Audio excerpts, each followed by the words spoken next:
All ladies and gents, this is Mythology by the internet historian Incognito Mode channel.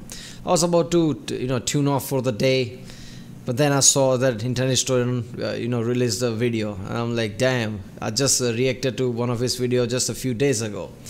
He's putting out videos really fast. That's unusual of him, and he's commenting that he's gonna upload another video in his main channel. So that's going to be awesome. So mythology. I know a bit about Greek mythology myself.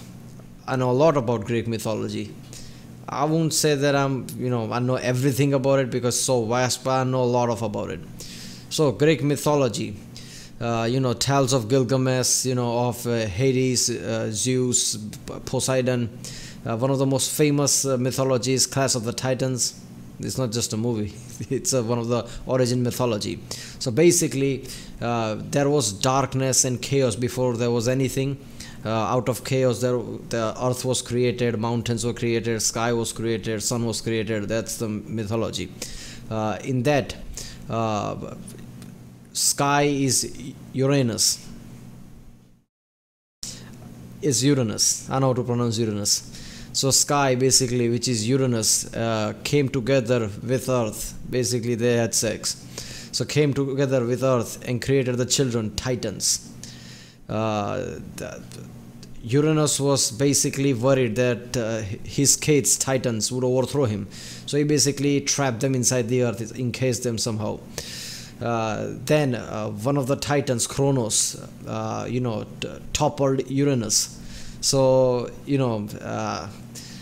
then he married his sister Rhea, and they had the kids, Hades, Poseidon, etc.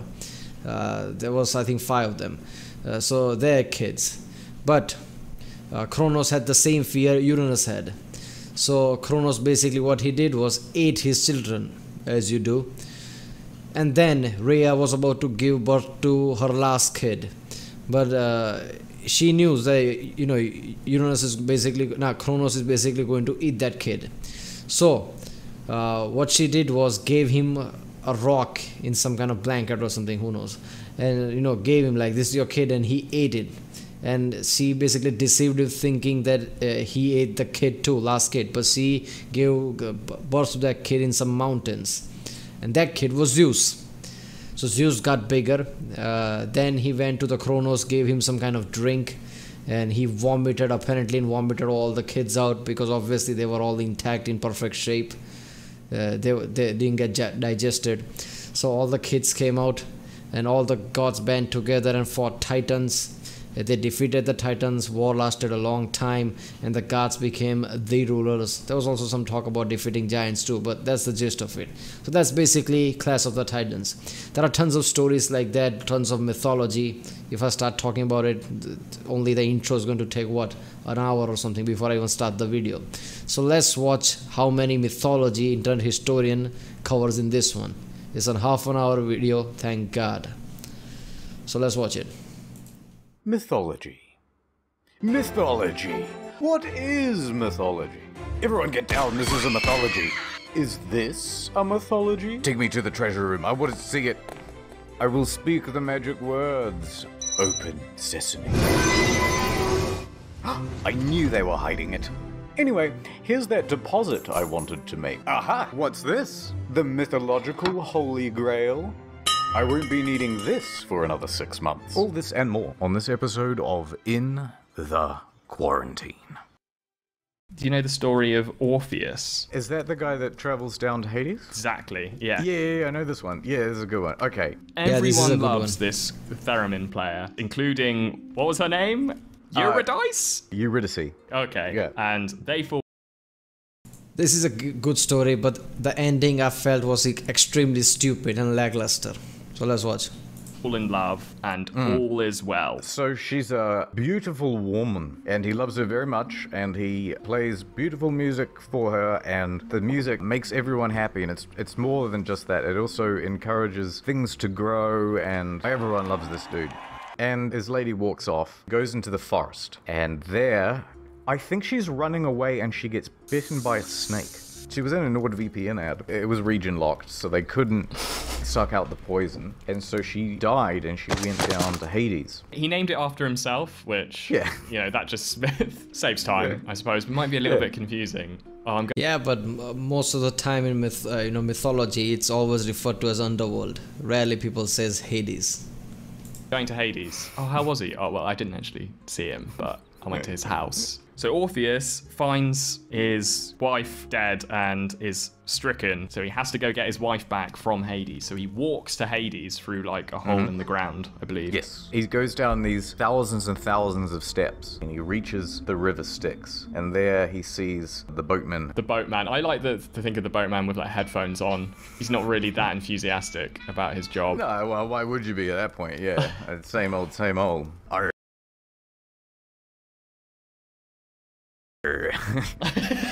What do you want? Hi, yeah, I'm Orpheus. I'm a pretty major musician in the upper world. You might have heard of me. Nope. Okay, well, that's good that I reminded you of it then. Anyway, I'm new in town and I'm looking for the best boat service possible to get me straight to Hades. The guy, not the place. Well, it's just me, and you're not getting on because you're clearly alive. Well, I mean, I don't think you should hold it against me. What is this? Oh, I didn't expect to run into such prejudice in this eternal lake of fire and sinners. Oh, well, I mean, I don't mean to discriminate. I was some of my best friends are alive. Where can you take me? What part of hell can you take me that's close? Listen, you can't get on the boat. People need to pay me to get on this boat. You know, man's got to make a living. I don't know what I do with the cash. I don't know why there is a toll to pay for this ferry. Because to be We all know you buy beer and watch Netflix. Come on. honest, I just take all these coins and I put them over here in this big pile. It's kind of like a Scrooge McDuck thing. Listen, I'm not a man easily convinced. You're either dead or you're not getting on the boat. What if I told you that this was a mission for love? I wouldn't be moved unless there was some sort of music that you were going to play on the lyre. What can persuade this boatman, I wonder to myself? Perhaps a banging tune on my lyre. Yeah, I'm going to take off my headphones. Go on. Can you do Toto? Africa? I like that one. Oh yeah, of course. That's what every lyre player knows how to do, Toto. Rain. Raining men. Oh, that's another song. That will do. You know what? I'm convinced. That's a beautiful tune. I'm so moved. I'm going to take you down the river. Terrific. Wipe your shoes first. Sure. What am I seeing in hell? Oh man, there's a whole bunch of lost souls underneath you. Yeah, you get used to the wailing. Over there's a fire. It doesn't go out for some reason. There's random fire. I don't know what else there is down here, to be honest. Last and only stop. Don't forget to give me a good rating on Uber. Sure, no worries. 5 stars, please. Thanks. Surely it'd be lift as hell.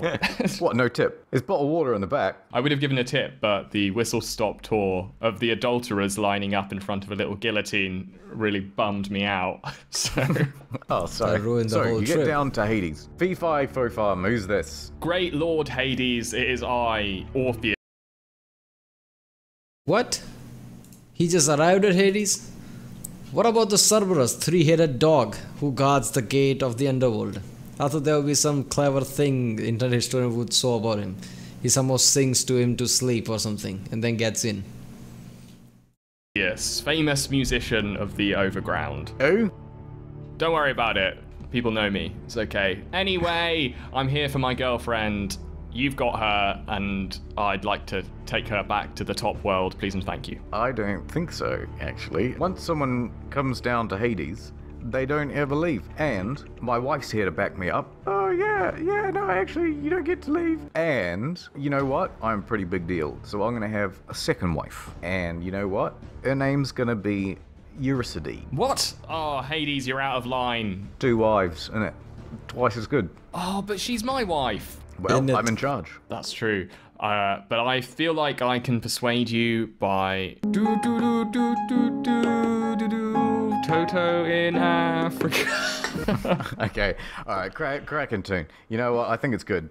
But I am still unmoved. But, hold on a minute. Wife. Oh, my wife. Oh, she's crying. She is moved. Oh, please, Hades. Oh, please, let him have his wife back. You know what? I'm gonna make you a deal. This one time, I'm gonna let someone have their wife back. But, special conditions.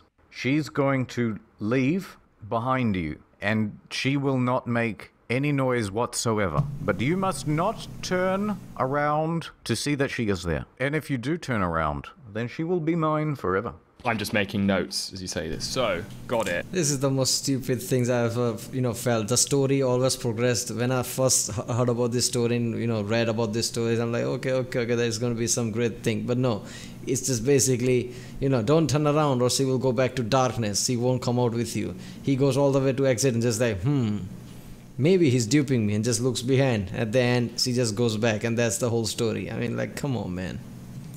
Walking behind me. Yep. Don't turn around. Yep. Got it. Well, that seems simple enough there, Hades. I'm sure that won't be a problem. All right, I have to go. Out through the little fire exit. I believe he plays the lyre on the way out to try and guide her out, or something like that. This guy is very self-involved, isn't he? He's always... Every solution involves the lyre. Yep. It's like Wolverine. Every solution is the claws. So he walks out. For some reason, he wants to look behind him because he can't hear her. So he looks. No, don't look. And she just is there, and then she just slowly gets pulled back into hell. Do you remember what happens next? A bit of a blur from here. I think Orpheus is pretty upset Yeah, he gets brutally murdered. about what went down. Sure is. Probably plays a sad song in the He's lyre to annoying. himself. More than just a sad song. So there he is, and it's driving everyone mad. If I remember correctly, women are miscarrying, people are killing themselves, crops aren't growing properly. That is a bad song. That's a bad song, and he's playing this way for days and days, and then eventually the villagers go, fuck this, and they decide to kill him. I'm reading it here. It's a group of irate women, they've called it, which I think is very funny. The women kill him and cut his body into pieces and throw him and his lyre into the river. Outrageous. That's a bummer. yeah. Poor Orpheus. I don't know if it's going to be trite to point out the whole problem with Icarus. I suppose the Greeks have never been up high before, and they just didn't know that actually things get colder up there, and anyway, he's flying along, and the wings are made of feathers and wax, and apparently the wax melts, but that doesn't make no sense, because it gets colder, innit? I've never considered... Yeah, there is so less particle as you go up. It's way less particle. If there's less particle, there will be way less heat, because heat requires the density of particles. If it's less dense, it's not going to be that much heat. Considered that aspect of the myth. You've got your time machine, and you go back to ancient Greece to find whoever made this myth, because obviously you need to correct them with all the intensity of someone in the comments who needs to correct your incorrect facts. Yeah, like a scorning teacher. Exactly. Actually, Daedalus, or whoever told this myth, when you go up high, it actually gets colder. Do you know much about Socrates? Socrates? From most descriptions, he was just like... That annoying guy. Any of you played Assassin's Creed Odyssey would know that annoying morality guy. Every time you do something, he always comes with the questions to you and all about morality. Doesn't matter what you say, he always has this weird way of making you feel shitty. The morality guy.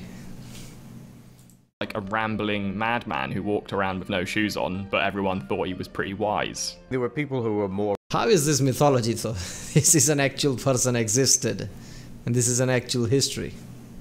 Rambling and more mad, but he was certainly one of them. He used to go around accosting people in the philosophy center. Yeah, and he used to just ask people questions until they submitted. Yeah, he used to go, oh, what's a horse? Annoying. And they go, oh, I don't know, about 60 quid. No, what is a horse? And they go, oh, well, it's a big creature with 4 legs. You go, oh, okay, so is every creature that's big and has 4 legs a horse? Well, no, there's elephants and giraffes. Oh, okay. So what makes a horse then? Well, you can... If he existed today, he would constantly get punched in the face. Ride on it. He would just ask questions and questions and questions. He sounds incredible. Insufferable. Yeah, totally obnoxious. That's why he was executed. Yeah, they made him drink poison. It was just like, I've had enough of this guy. There's just 2 ancient Greek dudes hanging out in the philosophy center and just chatting away, just like, oh yeah, maybe I've heard there might be war with Sparta. Oh shit, it's Socrates, he's here, act normal. Hey guys, ever wonder if we're all living in a cave? Man, we're not, man, like, this guy. Look, I do shadow puppets. We don't want to see the shadow puppets again. Not again. This is the thing about philosophy in general. It's all about like contrary knowledge. It's all about going, oh, you think the world works this way? Well, what if it worked like this? I think the world goes a little something like this. He was charged and found guilty of blasphemy. Yes. And for corrupting the youth, I think. Well, yes, he had a bit of a history of that, didn't he? Allegedly. Not the sodomy. They mean like corrupting the youth's minds. Yes. By doing the blasphemy. There's that famous painting of him being handed his poison. He was like 72 or something when he died, wasn't he? Ah. I think the idea was that he figured, well, what I got now is further decline. I guess I may as well. Come on, man. For that time, Athens, that many thousands of years ago, 72 is not bad. Come on. Go, boy, he's loving it. He's loving it. Chugging it down. So this is what I've always been waiting for. This is why I've been annoying you all for so long. Anyway, so I was correct. Like, everyone's interpreted this painting to mean like, oh, I'm so sad. When really they're just like, thank God, he's finally gonna shut the fuck up. On the left here with the curly hair, Oh he's my just God. slamming his head against the wall. Shut up, shut up. Yes. This dude, he's a little more tolerant. This dude is going, just drink it. Just come on, man. Hurry up. Come on, man. And then this guy's got his hand over his ears. Oh, this is awesome, the way he paints the picture. He's like, oh my God, drink it already. And the guy's hitting his head. And he's like, come on, drink it, otherwise I'll shove it in myself. And this guy's fallen asleep because he's so bored. Like, oh my God, he's annoying, and fell asleep.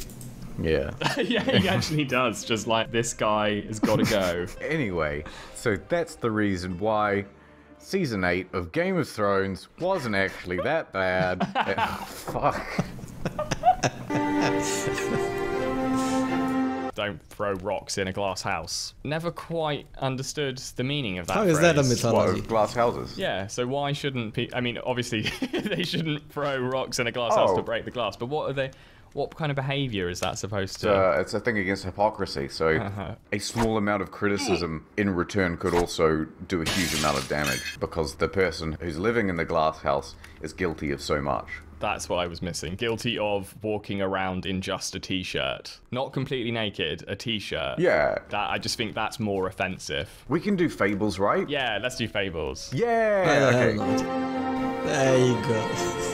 What, Aesop's? Aesop's and the Grimm's ones, they're good. Aesop, I've always thought is just such a stupid name. Like, Yeah. it reminds me of, you ever have a bad handshake? Of course, yes. It Caught in a reminds me PewDiePie. of that phenomenon where someone just puts their limp hand in your hand to shake it. You go, oh yeah, that's an Aesop. That's... You know what I that mean? is Oh, false, because it's almost like an onomatopoeia, because that's what the handshake sounds like as well, but Aesop. Yeah, always giving me a bloody Aesop. Oh, I'm doing all the work. There is, of course, the other bad form of handshake, which is the overly aggressive, asserting dominance handshake. Donald That's what you Trump call a handshake. grim. That's a grim handshake, I like it. A short story typically with animals as characters conveying a moral. Oh, okay. I only know about 3 of these fables.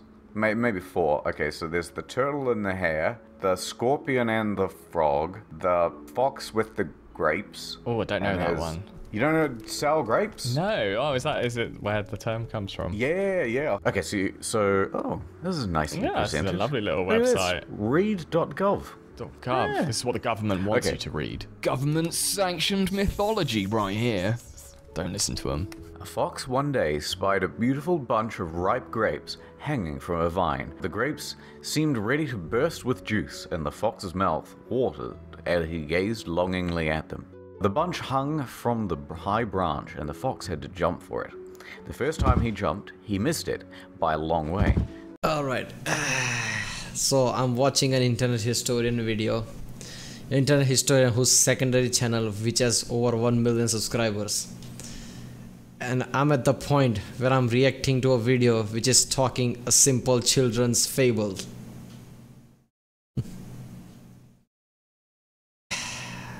I never thought I would read a children's fable ever again, but okay.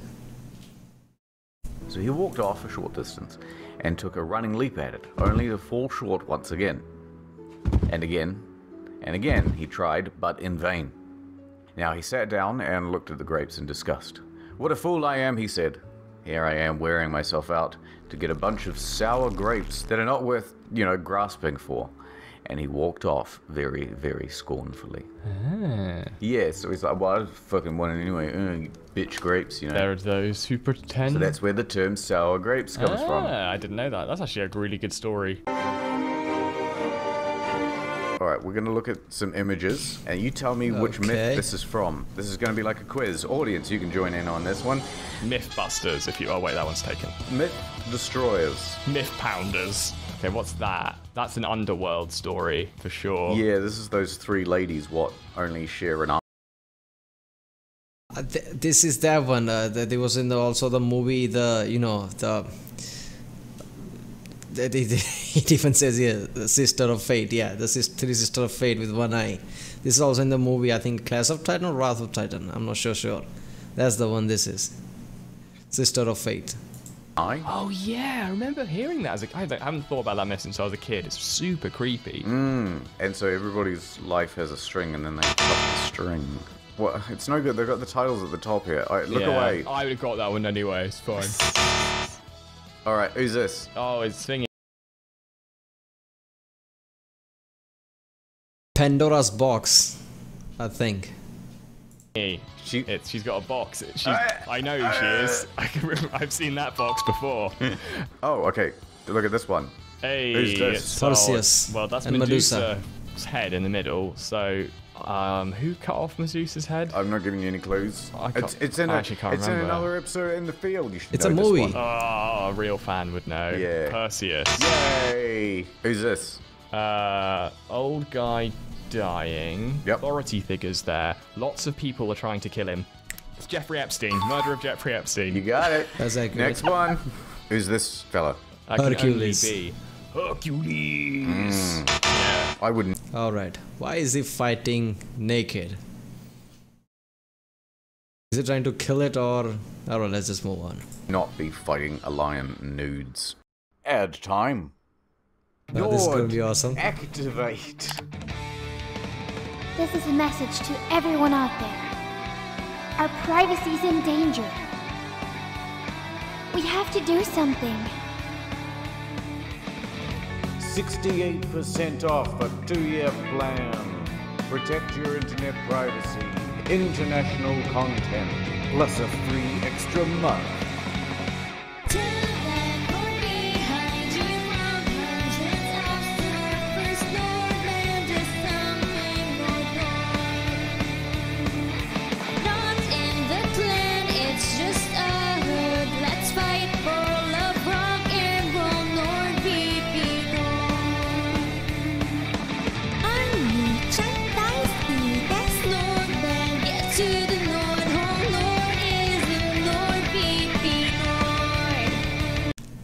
So they actually paid someone to sing this.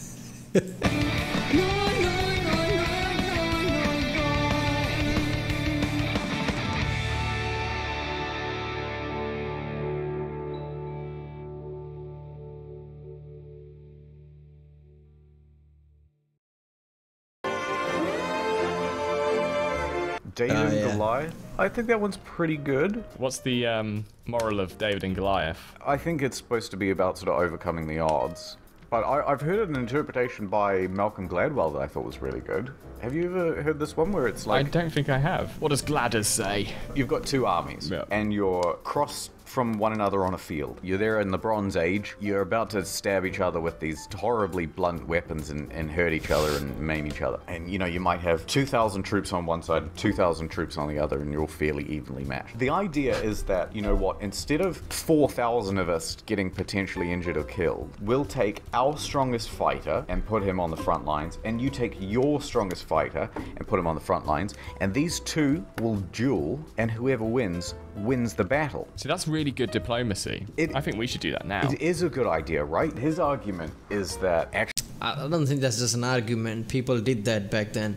But that's not the story is about. The story is basically the way of saying that it's not always about the big guy and muscular guy. It's always about tactics and intelligence too. So it's not that someone's big and muscular, so that's going to win. Somebody small and slimmer, but that might be more intelligent and can use more tactics to win. That's the story behind it, I think. But in this world, if that were the case, Goliath basically would have taken down David and pummeled him to death. Simple wrestling move. Tackle him down. Actually, David had a massive advantage all along. Technology. Yeah, well, basically. Yeah. He goes into what effectively a slingshot was back in the day. So apparently, these guys used to be incredibly accurate with their slingshots. They all used to practice slinging because they were shepherds, and so that was your main weapon against things that were going to eat your flock. Wolves. Yeah, exactly. And foxes and large crows and such. Monsters that live in the backs of theatres. Yeah, potentially. Mento. Yeah, like really good ideas, IP-wise, just saying. The other thing about a sling is that actually it's an incredibly powerful weapon. Like, you can very easily kill someone with a sling. They've recorded it's like the equivalent of like a 32 caliber bullet if you get hit by a rock from a sling. And so basically it's the story of a man with a knife going up against a man with a gun. Yeah, the moral of the story is bring a gun to a knife. Guy is going to win because he's big. It's not like that's the moral of the story, I think.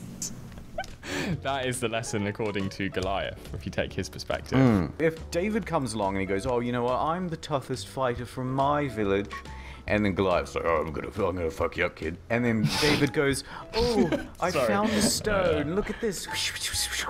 And then basically hits them with the gun of their day. Yeah. You'd be like, you can't just, this is cheating.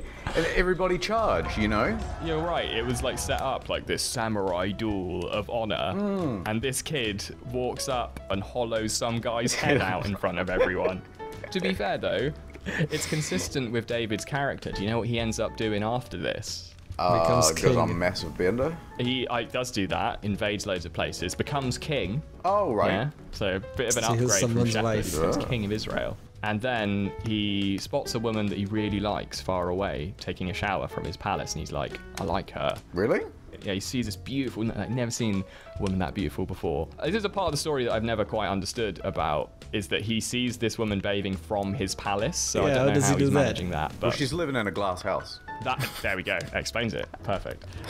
Anyway, so he goes over and she's like, I'm the king, so you should think about upgrading. And she's like, well, actually, my husband fights in your army, so it'd be a little bit dishonorable. So David goes back, finds out who this guy is, sends him to the front line and has him killed and takes his wife. Oh. That's the story, yeah. Yeah, Not that's the so story. pleasant. Midas, favorite this is myth? awesome. My favorite myth. Ooh, King Midas is one of my favorites. The king who wishes to turn everything to gold. Yes. So there's a guy. His name's Midas. One day... Oh, who the hell's Ovid? Oh, he's a poet. He wrote the Metamorphoses. Yeah, so a lot of the myths are sort of formalized because he's the first one who actually got it down on paper. Alright, so he retains the copyright. Yes, exactly. He So one day, Dionysus found that his old schoolmaster and foster father, the satyr Silenus... The old satyr had been drinking wine and wandering away drunk to be found by some Pythagorean peasants who carried him to their king Midas. Midas treated him nice, 10 days in hospital, told him stories and songs. For someone governing a major Greek state, he's got a lot of time on his hands. Yeah. And on the 11th day, he brought him back to Dionysus, the god of debauchery and drinking, and then he gets a reward. You may have one wish. And then, oddly, he decides, anything I touch will turn into gold? Midas rejoices at his new power, which he has hastened to put to the test. He touches an oak twig and a stone, both turn to gold. Overjoyed, as soon as he got home, he touched... This is basically the moral story of you should always use your words very carefully. Lawyers basically tells them this story every day, I guess. So it's just basically he touches everything that turns to gold. Everything is just awesome. Then realize, man, I can't even eat because my food turns to gold. He even turns his daughter to gold. There's something like that. every rose in the rose garden, and they all became gold. He ordered the servants to set a feast on the table. Upon discovering how even the food and drink turned to gold in his hands, he regretted his wish and cursed it. Here's one loophole I don't think he thought of. Could he not hold something and then have the thing that he actually wants to hold in the thing? They said that he was about to starve to death, so must not have worked. Otherwise, I mean, unless he's just dumb. If we are going to technical, wouldn't his mouth... Okay, so it's just basically touch. But he didn't say touch with his hands. So wouldn't his mouth turn everything to gold? Even if he could use the golden fork. Like, really dumb. Like, keeps picking up another apple and go, oh, not this one again. I wonder if this is in some way linked to the magical gambit I made earlier this afternoon. Dude, that'd be the worst.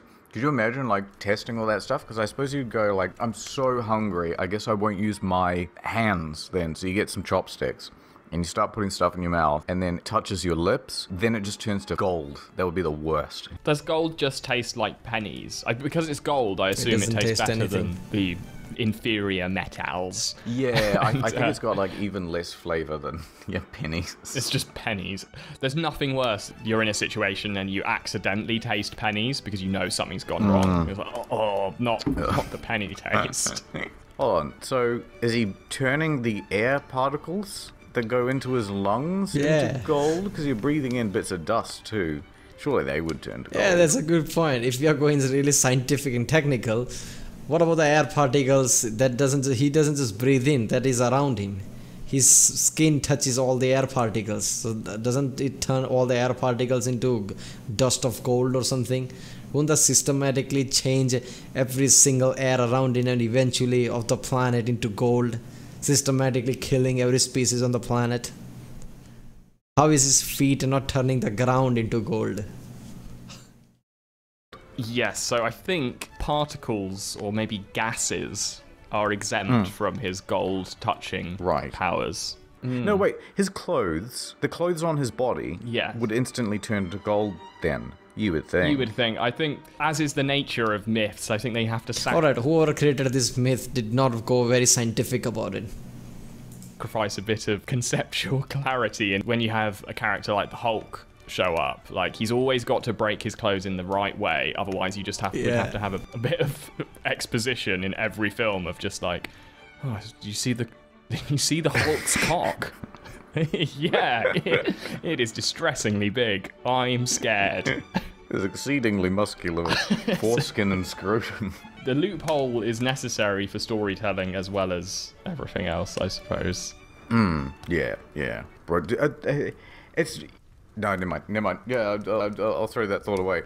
It was just more about the Hulk's balls. Go on. I know, tell me more about the Hulk's balls. That's great. Well, I don't know, is it regenerative? If you got, like, circumcised as a kid or something, does it grow back? Regenerative powers. Does the Hulk have regenerative powers, or is he just super strong? Is that what happens to Wolverine, though? Yeah, I mean, you can... Hulk is just strong. Even though scientifically that doesn't make sense, because you can't change mass like that. So only way he would get bigger if his mass stays the same way, but his volume gets bigger. In that sense, he won't get stronger. He would be like sponge. He would be extremely, fluffy, I guess. You can almost certainly suggest that Wolverine is uncircumcised. In a version told by Nathaniel Hawthorne, Midas's daughter... Wait a minute. Is the daughter thing not in the original? But King Midas's daughter is not canon. What the fuck? In the version told by Nathaniel Hawthorne in the Wonder Book for Boys and Girls. That's nice. That's a nice title. That's so wholesome. The Wonder Book. And Midas's daughter came to him, upset about the roses, and that had lost their fragrance and became hard. And when he reached out to comfort her, found that he touched his daughter, and she turned soon to... So that version of the story... Ah, it's from 1852. What? Didn't know that. This is not proper Greek mythology. I always thought it's part of it, man. Somebody modified it. So in original Greek mythology, there is no mention of daughter getting turned into gold, huh? Honestly, that's holy a shit. genuine improvement. Yeah, it's kind of like the peak of the conflict Yeah. in the story. Yeah, it's good. It's way better storytelling. Well done, Nathaniel Hawthorne. You've improved the classic. You say we should write a wonder book for girls and boys. We should get Nathaniel in on it. The wonder book for e-girls and incels. That's not bad. Buy a wonder book for e-girls and incels. As approved by the internet historian, that's canon now, and there's nothing you can do about it. Midas didn't do anything wrong. He shouldn't really be punished forever. No, disagree. Oh, okay. Fair enough. Midas did so, and when he touched the waters, the power flowed into the river, and the river sands turned into gold. This explained why the river Pactolus was so rich in gold. We were wrong this whole time. This isn't So water didn't turn into gold, but the sand did. Okay. a story about, like, not being materialistic. It's just a story about why there's gold in the river. Yeah, I love that idea. Like, Ovid shows up. Yeah. He's like, what? That's what you took from the story? No, I was explaining why I'm Yeah. holding this gold pan. It's all about the It up gold. to me ankles. I feel Don't like care this about myth moral is of the just story, it's just constantly gold. misunderstood. It is about properly checking for loopholes in whatever agreement you make. Be greedy, but be smartly Yes. greedy. If King Midas had gone to his attorney and said, just want you to Mindful of the words, man. Words are powerful. That kind of mentality. maybe look at this witch and see if there might be anything that might backfire dramatically. You're allowed to put caveats with your wish, right? So surely you could get around all of this stuff by just adding a clause that says, in the way that I hope for and the desired results expect. That's great. That is the perfect magic wish loophole avoider. There is always going to be loopholes. So the moral of the story is, if some powerful entity come to you and give you some kind of wish, permanent wish, you just say no. That's what King Midas should have done. Yep, you should have talked to us first. Exactly. He should have consulted us. I'm sure there's practical uses for it, though. Like, if you were... No, hold on. There must be one practical use of being able to immediately turn something into gold. I'm trying to think about, because the main thing is to have a lot of gold. Okay, I've got one. I'm impressed that you've got even one, because I've been trying to think of one. You're at war Uh-huh. with the Japanese. Not again. Okay, no. You're at war, and you decide to hire some Japanese ninjas. Cool. You could take out some parchment and cut it into shuriken or whatever they're... Shurikens, Shuriken? yeah. Shaped stars, and then have Midas go swing over them, and then you could probably still throw them. Shall we wrap it up there? We need we need a bit of... Anyway, what's the point of gold if you turn everything into gold? The inflation would come into play. You know, the gold's value would go immensely down. I mean, come on. an outro, innit? Yeah. Oh. Let's do something brave and original. Well, I'm about to jump into my Hindenburg 2 and float away. I'm gonna go sleep in my glass house, unlike all you losers who can't even be seen while sleeping. Alright, See you later. see you later. Oh no! Hindenburg was gonna Things, crash why did into you put glass that massive house. antenna on the top of your glass house? No! It's the only way I can know the truth. The humanity. Okay, I've got to go now. I'm being beamed up by 8G signals, so it's gonna be really fast. Just really gone like that. Gone. I gotta go, I'm dead. A big fireball. Subscribe to Ordinary Things. He's criminally undersubbed. Also, get NordVPN. Alright. The way they make their videos, it just feels like they didn't put any effort. But then they, gave some money to somebody to sing a song for NordVPN. I mean, that was just incredible. It's confusing whenever you watch Interhistory video. When you see the graphics, like, did they put any effort and money into it? But then you see certain effects on it, like, damn, that it requires lots of effort and money. So it just confuses sometimes. It has become this charm. The internet historian video always feels like they're just doing this and not putting any effort, but it does. It requires lots of effort. So yeah, they covered, I think, 2-3 mythologies here. Some of them were like Socrates was not really mythology, it's just history. But yeah, that guy is just damn annoying.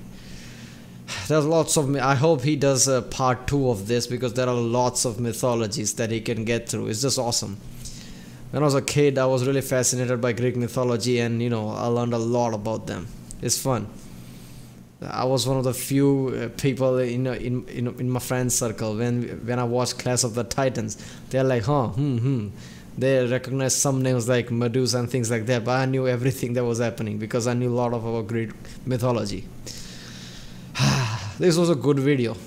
He's saying he's going to upload another video on his main channel, so that's going to be a really detailed topic video, so it's going to be awesome. Alright, if you like my reaction, please don't forget to like and subscribe.